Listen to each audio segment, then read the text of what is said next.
In this video we create a shopping cart in Svelte where we can add products, change quantities and remove products. Yay! So this video has 3 parts. Part 1 is where I built this beautiful UI with Papercss. Then part 2 is where I go deeper inside this custom Svelte store. And then part 3 is about handling money in JavaScript. Okay, so let's start. Okay, so I'm here on the Svelte homepage and then I click on blog in the navigation and then I go to this Svelte loves TypeScript post and there I copy this command to download the Svelte template. Then I go into Visual Studio Code and there I run this command. Then I go back to the blog post and I copy the other line to set up TypeScript because in this video I want to use TypeScript.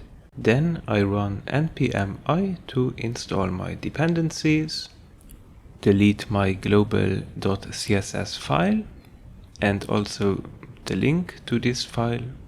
And instead of this global CSS file, I will use Papercss. It's a very basic framework. So here we have the CDN link and I copy this link and paste it inside my index.html file. And then I switch to my app.svelte file. Then I remove everything that I don't need in this file. And then I go back to the Papercss homepage, copy some example code and start my server to see if it works. And that's the case. Yay! So now I go to the layout and I try to make a responsive layout where I have my products on the left side and my shopping cart on the right side. Then I create a table on the right side for my shopping cart. And then I add some test data inside this table. And then I try to make this shopping cart and my product site a little bit more responsive. So as you can see, I play a little bit around with each screen size. Then I go to the cart component because I take the cart component for my products and I copy this example code. Then I create a new Svelte component called productcart.svelte and there inside I put this cart from Papercss and my title of this cart will be the product name, and then I split the main section of this cart and on the left side I put the description and on the right side I put a button to add this product inside my shopping cart. Then I switch back to my app.svelte file and there I import this productcart.svelte file to see how it looks.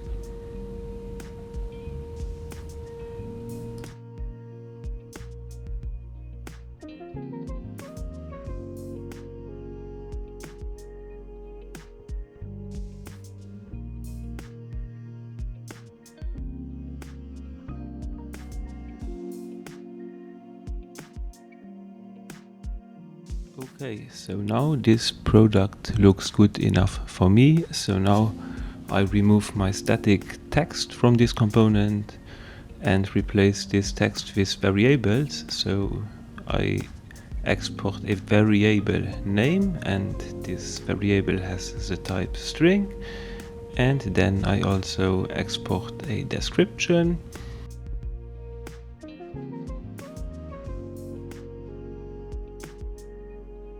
And also a price.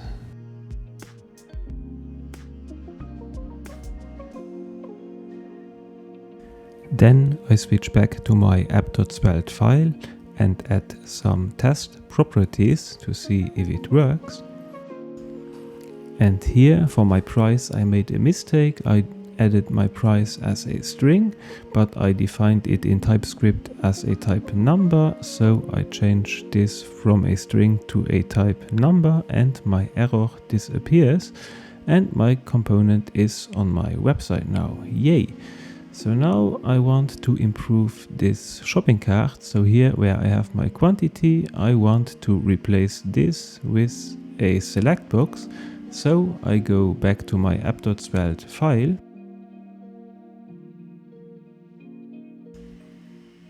Here where I have my quantity and it was just a text 1, I add a select box.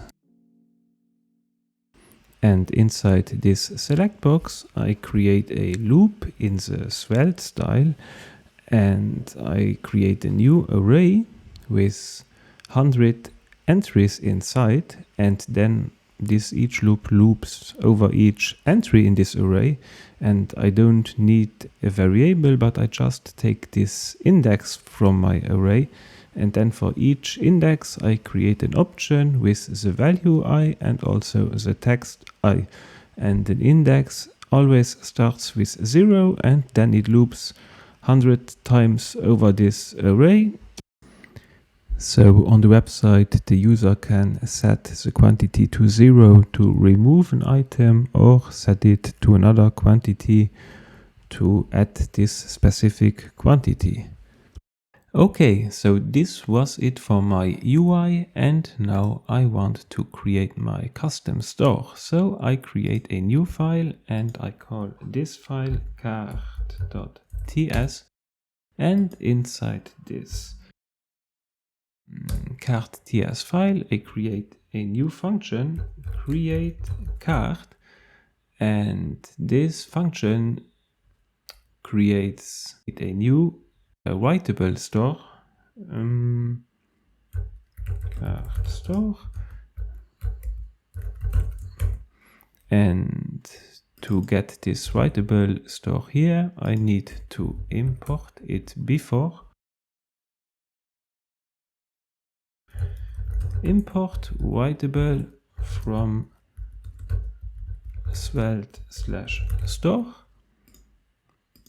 and then there inside I put an object, and then I define what my cart store should have inside. So my cart has cart items, and for initialization this is an empty array, and then my cart object has a total price which is 0 when we start, and also a total items, and when we start we have 0 items in our cart. I hope this makes sense. And then when this makes sense I can remove this arguments text because this makes no sense, and then I can return an object, and this object needs a subscribe function, and this function links now to my store subscribe function. So I take my cart store.subscribe, and that's it. So now I can just export this cart, create cart, and then in my app.svelte file I can import this cart, import cart, and for the moment, just for debugging and to see what we are doing, I subscribe to this cart and I return it as a stringified JSON object. So when I save this and I go into my browser, I see this object here. So we have no items, a total price 0 and a total items 0.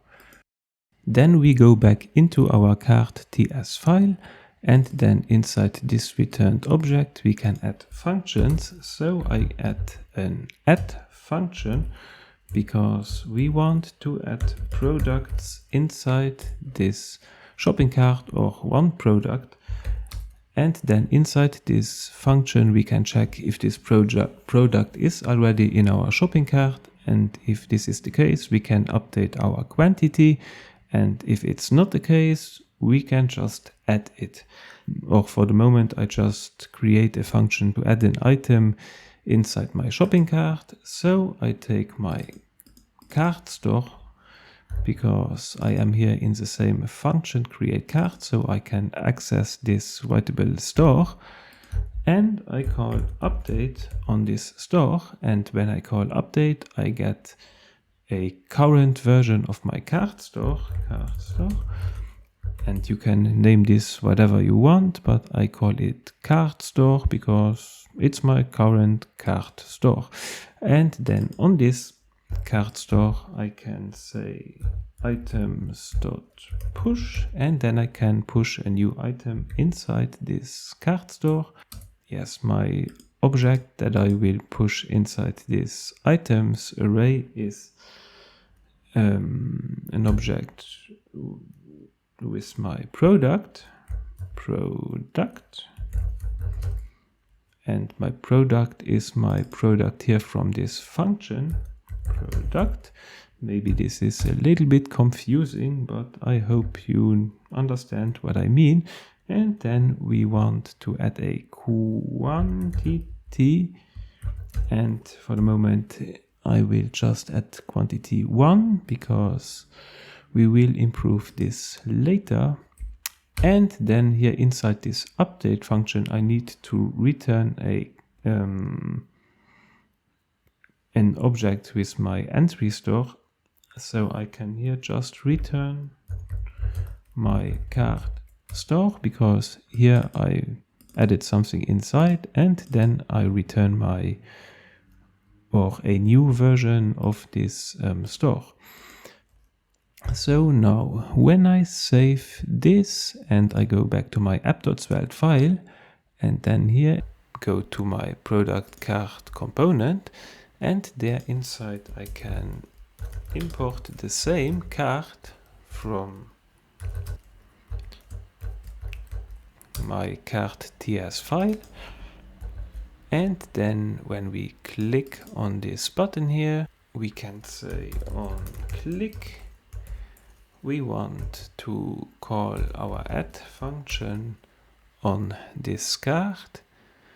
So here we have our add function, and we see that we can add a product, and our product for the moment, and we will also improve this later, is an object with a name, description, and a price. So name, description, and a price. And here we need to call this function like this. And now when I save this and I go back to my browser and I click on this $1 button, we see in our debugged shopping cart that we have this items array, and then inside this items array we have our object, and this object has a product, and then inside this product there is an object with a name, description, and a price.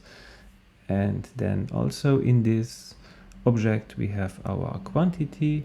And now when I click again on this button, we see that we add multiple but the same items inside this items array. And now we need to write our code to update our quantity. So before I can update my quantity on my product, I need to know if my product is already in this cart store.items. So I create a new function, find item or find product, let's call it find item. And this is a function where I give my current cart object, and then also my product that I want to add, product. And now we can take our current cart, and our current cart has items. So this items here, and this is an array, and on arrays we can call find, and this find function will go over each item inside my shopping cart, and then I can compare or check if this item.product is equal to my product that I want to find in my items.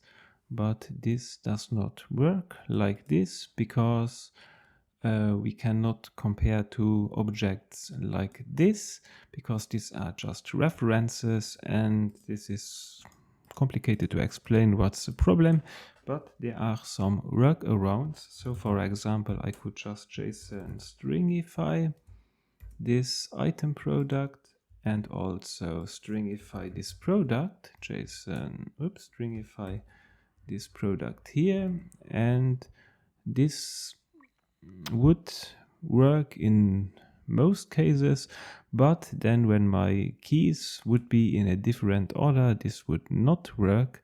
So the simplest solution for me is to add Lodash inside this project. So I go to my terminal and I run npm I -- save Lodash, and then I add Lodash here inside this cart, import underscore from, not from, but from Lodash. And then when we go to the Lodash documentation under lodash.com, we can search for is equal, and there you see what's the problem with comparing objects. And here is what we want. We have two objects and we want to check if they are equal. So I copy this function here, or I don't need to copy it because it's very simple. I call underscore dot is equal, and then I give my item.product and also my product.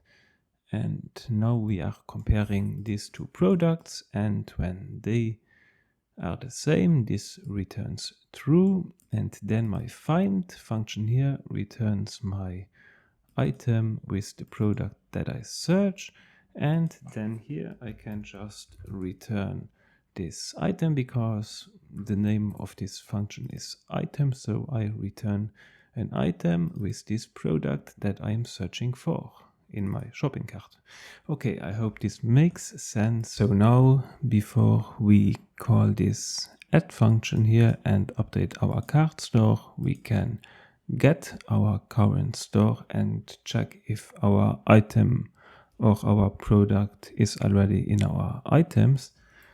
So here I can call this dot find item, and then I need to get my current cart, so I can here import a function get, and this function gets my object inside my writable store when I put it inside. So here I call get, and then I put there inside my cart store from here.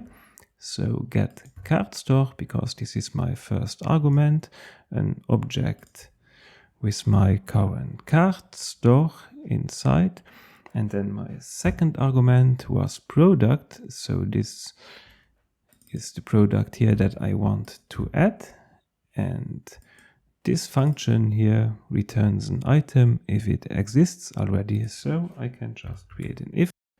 And then when this returns something, this means that I found an item. And when this is the case, I can just update the quantity on this item. So I take my cart store and I call update on this cart store. Then I get a current cart version of this cart store. And then inside this current cart, I need to call this find function here. So here I say this find item, and then here inside this find item function, I put this current cart inside, because this is now an object of my current cart.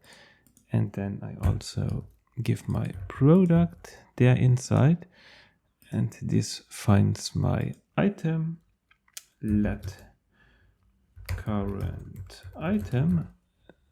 So this returns my item where I want to update my quantity. So I can say current item dot quantity plus plus, and then I can return my current cart again, because now my quantity is updated. So return current cart, and this should work. And then I make an else condition. So when I can find an item inside my current cart, this means that I want to put it inside. So I paste this here inside my else condition.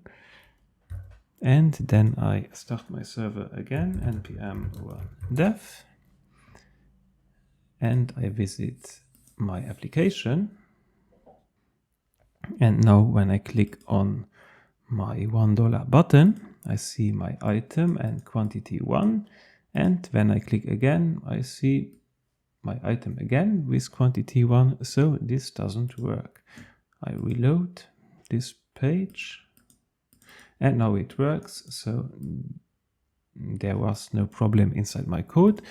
So I go to my app.svelte file and copy this product cart just to test if it really works, and I add a product B on my web page with another description and another price, and then I save this. And now when I add my product A 2 times inside my shopping cart and my product B 2 times, I see that my product appears only 1 time in my shopping cart and only the quantity changes.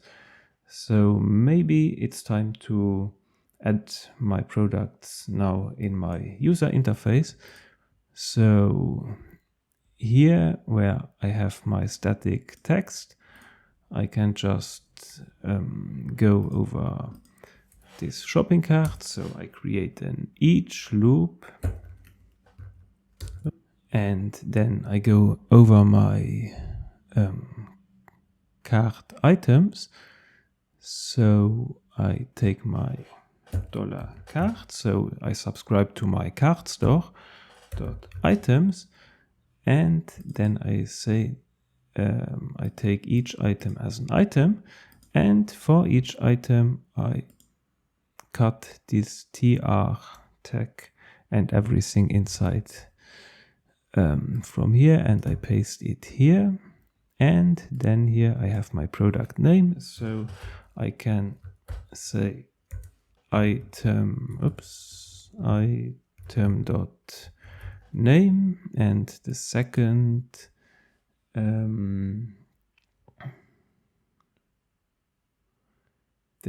column was my price, so item dot price, and then my total price is not yet calculated, item dot total price, and I have no idea if this exists already on my item, so I will check this now in my shopping cart.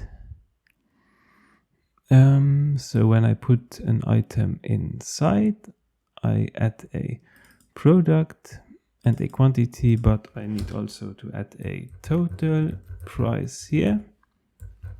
And this total price, when I add something inside, is my product.price because it's the first time that I add this product. And then here I see that I made a mistake. So in my shopping cart, I need to take not my item.name, but my item.product.name and my item.product,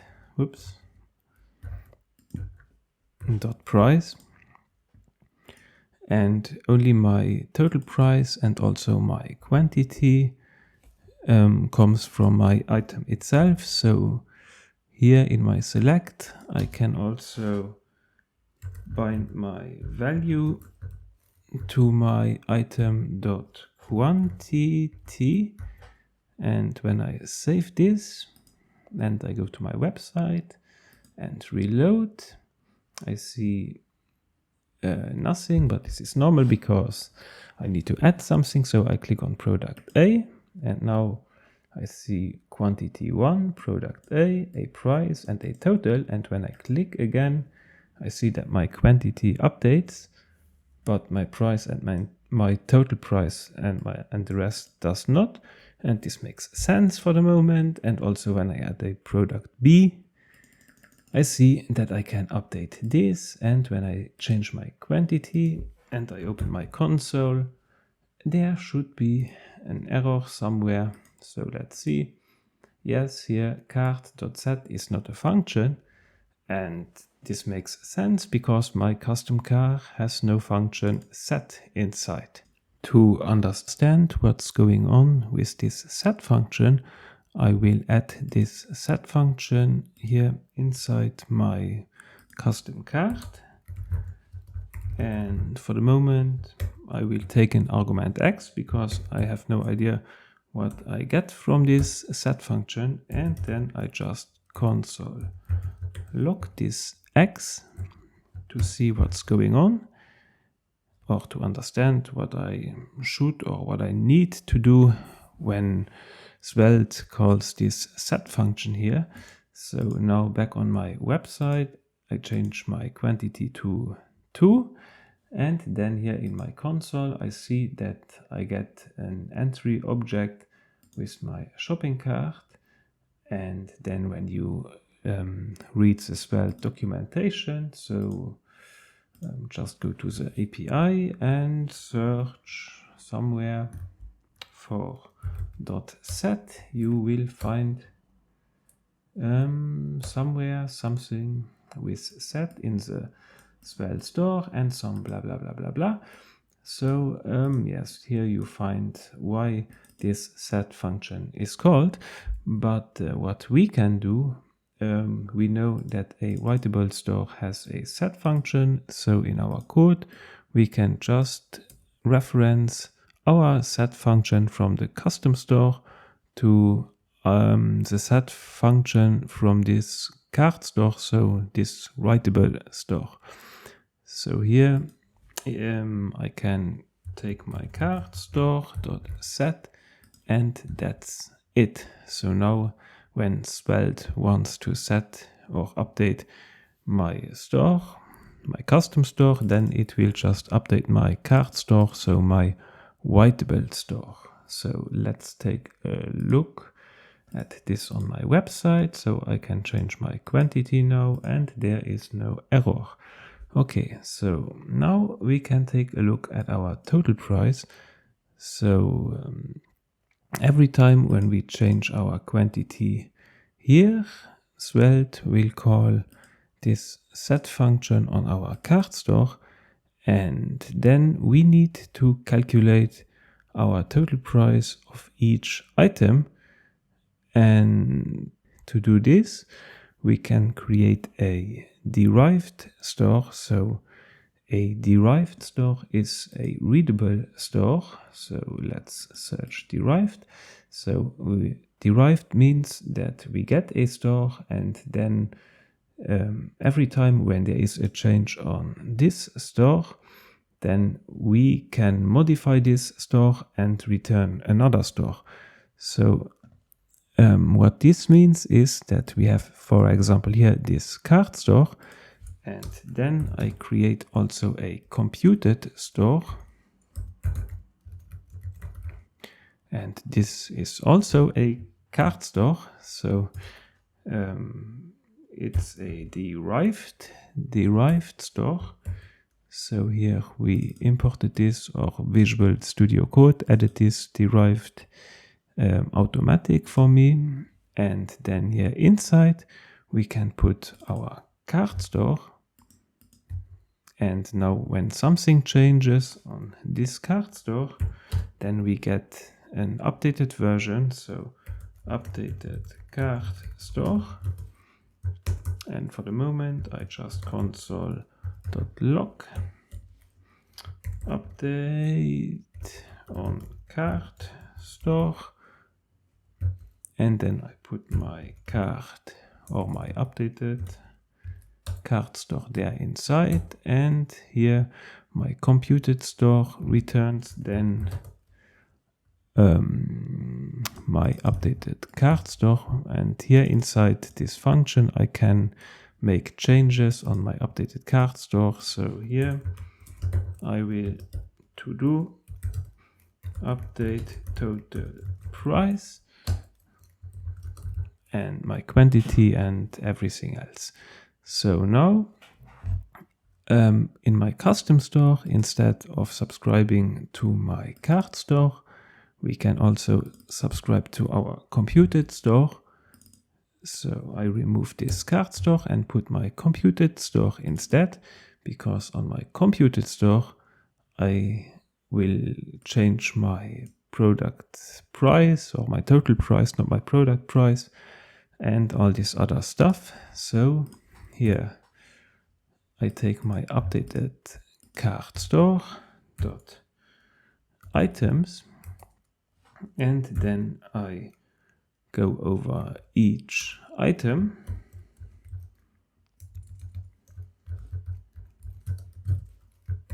and then for each item I will set my total price to my item.product.price and multiply this price with my item.quantity. And then when I save this and I go back to my Svelte application and I add, for example, product B 2 times, I see that my total price updates. And when I change my quantity here to 10, then my total price changes too.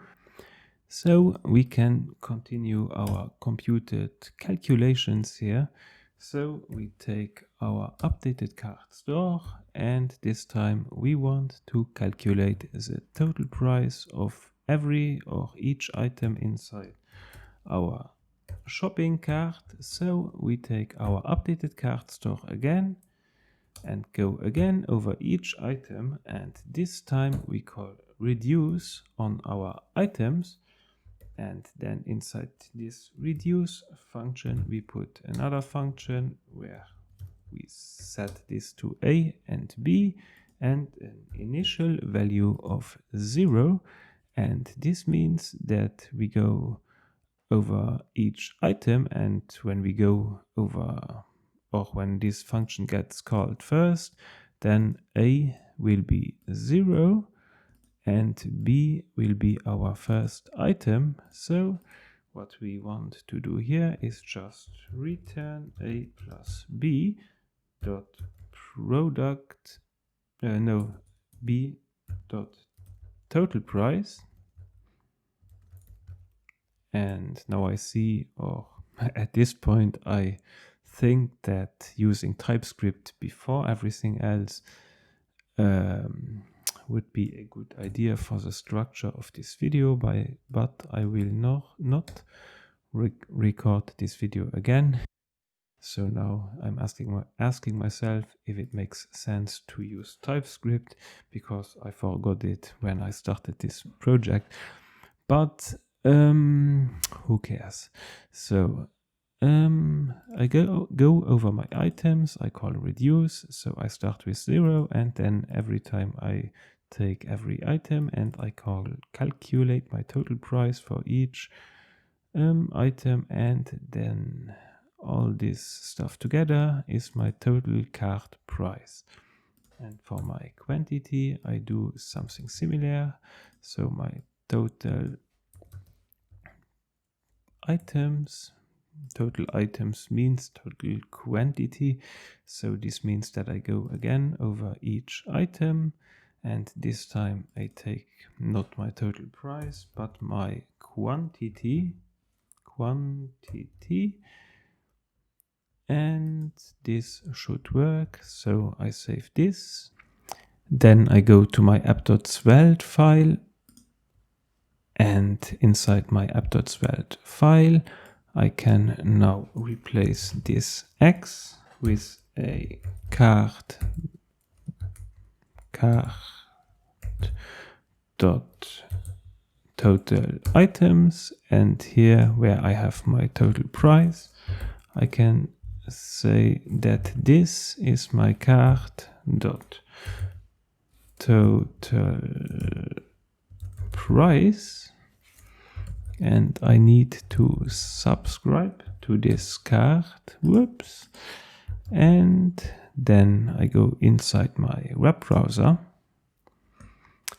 and I add 2 times product B and product A and 2 times product B, and here we see quantity 2 and 2, and this means that we have in total 4 items, and 2 times 1 equals 2, and 2 times 2 equals 4, and 2 plus 4 equals 6.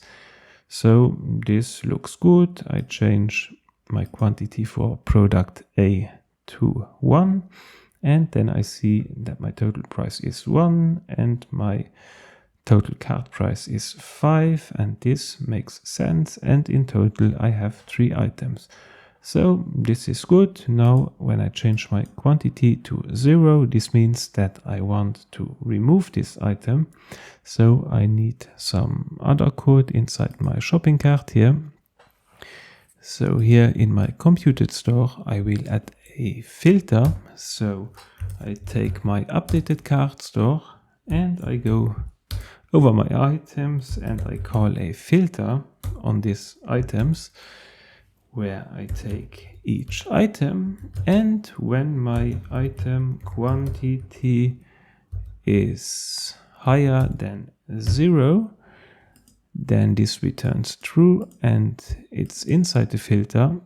So here I can say updated cart store.items equals to this filtered items where my quantity is higher than 0, and when I save this, add some test data inside my shopping cart, and then I set my quantity to 0, my product disappears in my shopping cart. So this works. Yay! So now it's time to make a checkout button so that the user can also check out whatever he wants to buy.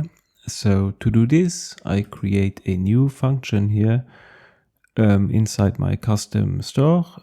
So under my set function, I create a checkout function, and my checkout function will just return my current shopping cart as an object. So here I just return my cart, my computed cart store,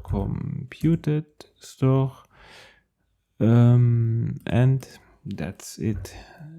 Because now in my app.svelte file I can create a function checkout, and then inside this checkout function I can talk with my backend. So when the user clicks here, the user will not click on this function, but here I need to add a checkout button. So Let's create a checkout button first before we can click on it. So td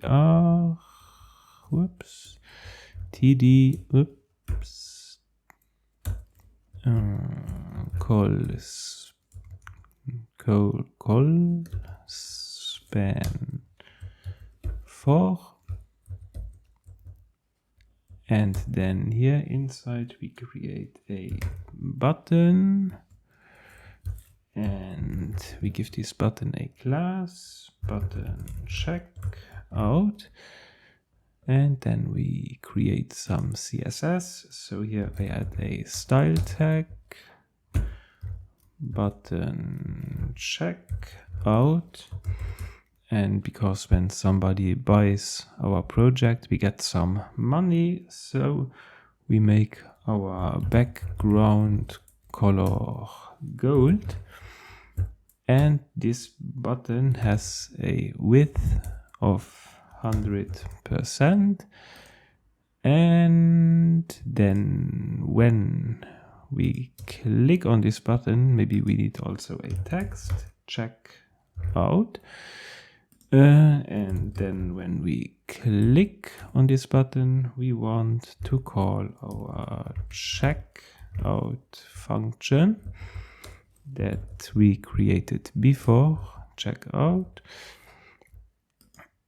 So here inside my checkout function I can then, when we click on the button, send my cart to my backend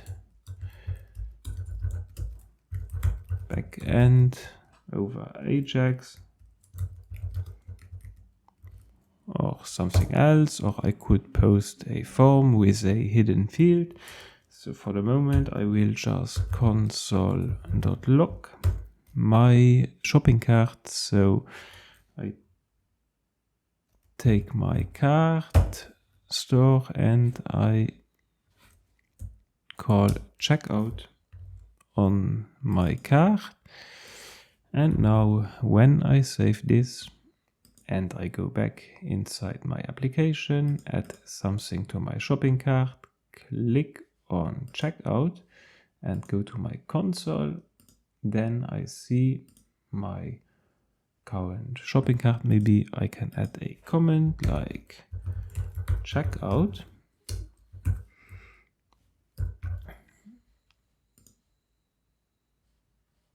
So now I click on checkout and I see that nothing is inside my shopping cart. So maybe I should also just show my checkout button when something is inside my shopping cart, but that's a detail. So now here I have my checkout button. I clicked again and now I see my product inside and my quantity and my total price. And just as a pro tip, so you can click on the like button if you liked this video, and if you are not subscribed yet, you can also subscribe to this channel, because maybe I create also a backend and something with a payment gateway, but only if you subscribe. When you liked this video, you can continue to watch my tip. So this is not really a pro tip, but it's good to know when you're working with numbers and currencies in JavaScript. So now here my product price was $1 and everything works fine. But imagine that my price would be something like $0.3. And then the user visits my website and he says, hey, this is a good price. Let's not buy 1, not 2, but 3 products. And then, what is this? This is not correct, at least in our mathematical system. So when we buy 3 times something for $0.3, then we normally need to pay $0.9 and not this here, and even we can only have 9 cents but not 9.9999 cents. So JavaScript calculates a little bit different that we would expect. So we need to fix this problem here, and best case before we are in production. So we can use a library. For example, you can use Currency.js or also Dinero.js, and I will use Dinero.js inside my project here. So you can get this from Dinero or Dinero.js.com. Okay, so let's follow this step here. Install Dinero.js. So I stop my server, I install Dinero, and then here I paste also this line here for TypeScript. And then let's scroll down, and there we have a quick start, and this is always good to have a quick start. So let's copy this Dinero instance from the quick start, and then let's go to my project, npm run dev to run my development server again. And now here, where I have my price of $0.3, I paste in my Dinero instance with an amount of $30.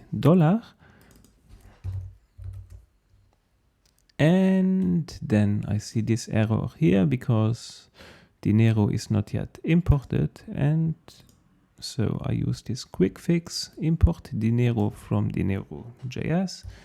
And then I do the same for my second product.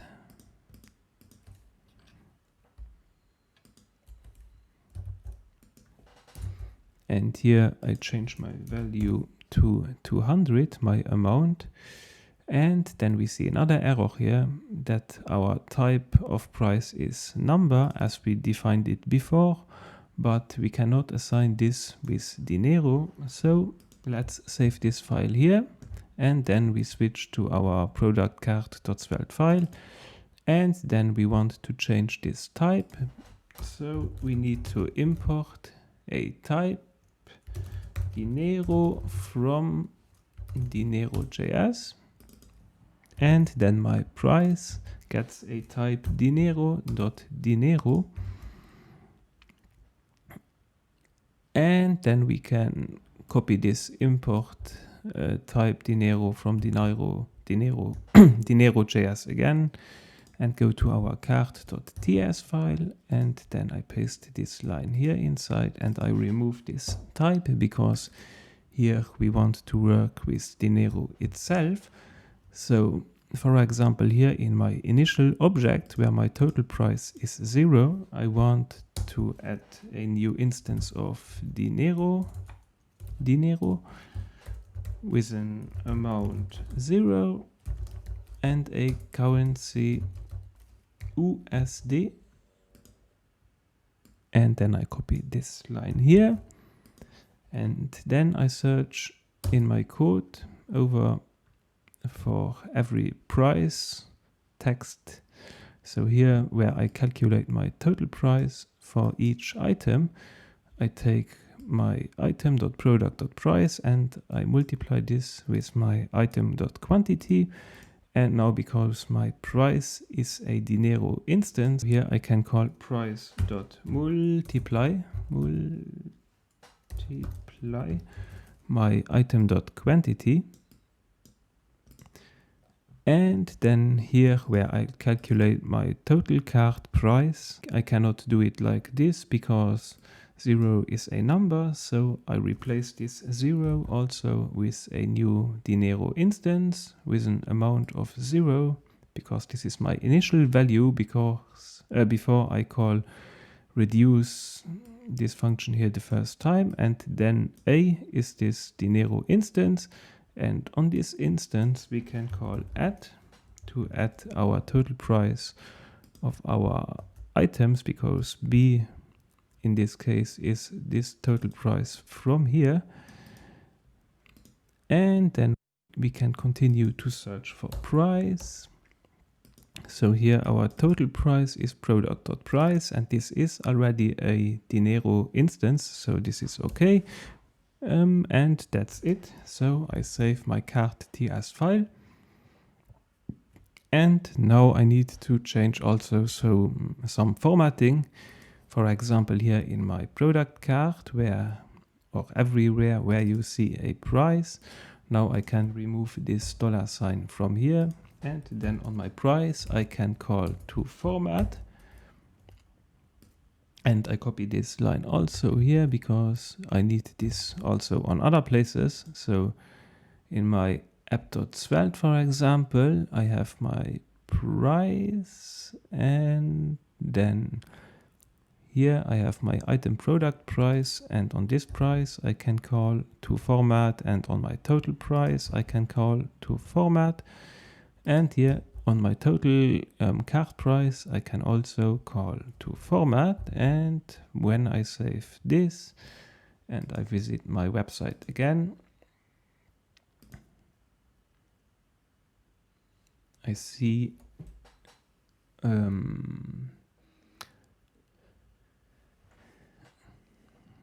that now my $sign is everywhere, also here on my total, and before this was not there.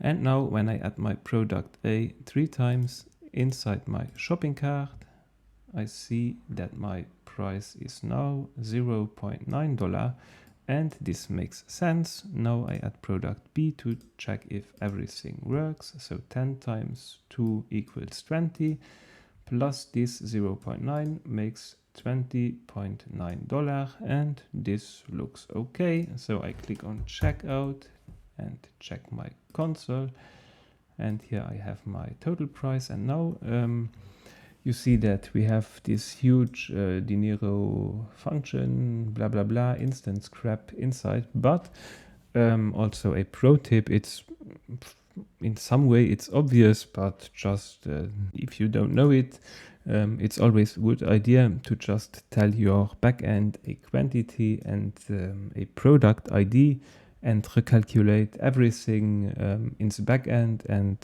not on the front end, at least before you go to the checkout where the user needs to pay, because every user can manipulate prices on the front end. Okay, so that's it for this video. I hope you liked it. Thank you and goodbye.